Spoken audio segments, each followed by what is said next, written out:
இப்ப நீங்க என்ன ஆகும்னா, பேரறிஞர் அண்ணா சொல்றாரு, அரசியல்ல ரொம்ப முக்கியமான குவாலிட்டி என்ன அப்படின்னு கேட்கிறப்ப அண்ணா சொல்றாரு, ஒரு அரசியல்வாதி காத்திருக்க பழக வேண்டும். எம்ஜிஆர் கட்சி ஆரம்பிச்சிட்டாரு 72ல, 77ல ஆட்சியை பிடிச்சிட்டாரு.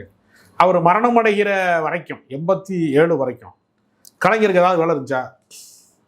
அறிக்கை விடுறது, போராட்டம் பண்றது, அதெல்லாம் இருந்துச்சு. கலைஞருக்கு வேலை இல்லையான்னு கேக்குறீங்க சார். அந்த 13 அதிகாரத்துல என்னமாவது பங்கு இருந்துச்சா அவருக்கு? எதிர்கட்சி ரோல்ல எதிர்கட்சி தலைவர் அவர் தான் சார். இருங்க, அதிகாரத்துல இருந்த முதலமைச்சராக இருந்தவருக்கு அதிகாரத்தில் பங்கு இருந்ததா அப்படின்னு கேட்டா அதிகாரத்துல பங்கு இல்லை.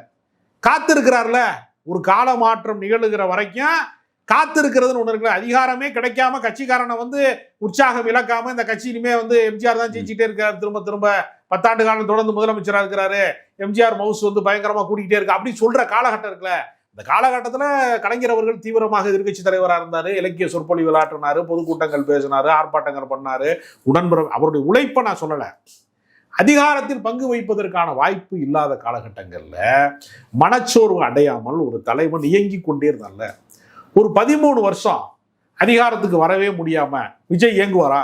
இன்னைக்கு அவருக்கு 52 வயசு. 13 வருஷம்னா நீங்க கணக்கு பண்ணிக்கங்க, ஏறத்தாழ அவருக்கு 65 வயசாயிடும். 65 வயசு வரைக்கும் அதிகாரத்துக்கு போறதுக்கு வாய்ப்பு இல்லைங்க. போராட்ட களம் தாங்க உங்களுக்கு வாய்ப்பு. அப்படின்னா தினசரி ஒரு போராட்டத்துக்கு அவர் கிளம்பி வருவாரா?